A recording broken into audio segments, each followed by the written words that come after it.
Protégez le prophète! Oui, protégez-le de pique des gardes! Placez-vous tous dans le coin!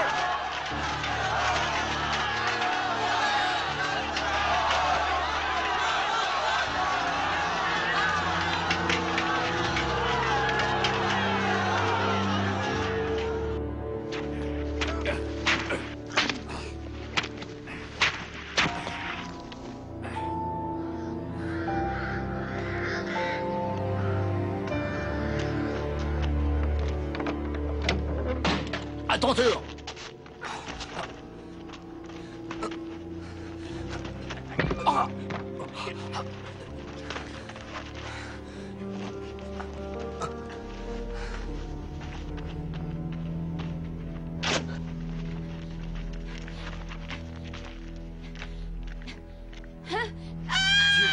Aie pitié. Écarte-les là.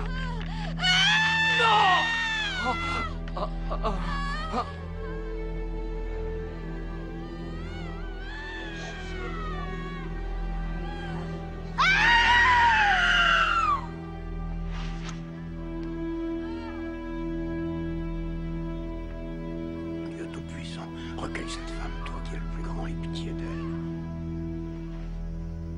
Qui est ton Dieu?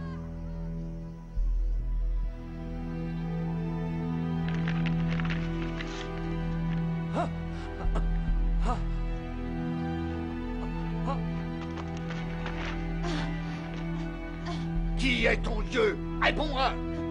Dis-le! C'est Abal qui est ton Dieu! Dis-le! Il n'y a qu'un Dieu unique. Et Mahomet, le messager de Dieu.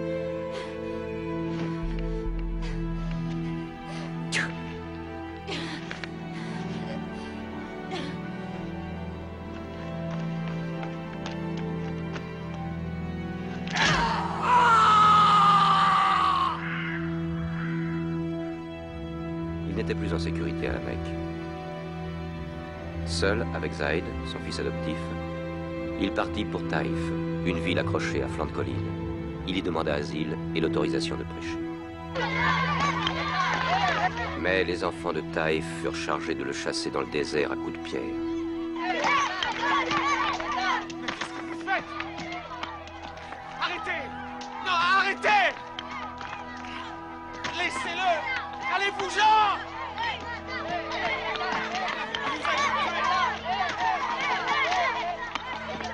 Arrêtez! Mais vous êtes fous! Protégez le prophète! Mahomet l'a appelé le jour le plus amer de son existence.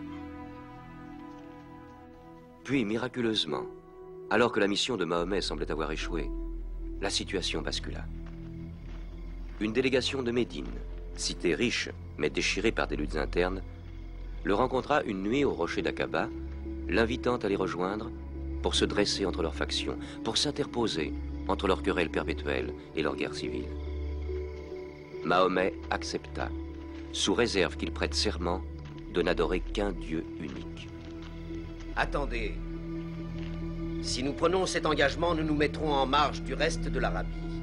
Alors attendons. La guerre engendrera la guerre. Nos frères seront nos ennemis les plus acharnés. Nos dieux ne seront plus qu'un tas de cendres. Voilà où cet engagement ne peut qu'aboutir. Si nous le prenons, nous ne pourrons revenir sur nos pas. Car Mahomet est en effet le messager de Dieu qui nous a été annoncé par les Juifs de notre cité. Si l'un de vous a des doutes sur l'opportunité de cet engagement, qu'il s'en aille. Mais si vous n'avez aucun doute, alors vous ferez ce que je fais. Je me soumets pleinement à un Dieu unique et à toi, Mahomet, le messager de Dieu. Il nous appartient et nous lui appartenons. Qu'il amène avec lui tous nos frères, ses compagnons, chez nous, ici à Médine.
nulle différence de race pour l'islam. Un arabe n'est pas supérieur à un non-arabe, comme le blanc n'est pas supérieur au noir.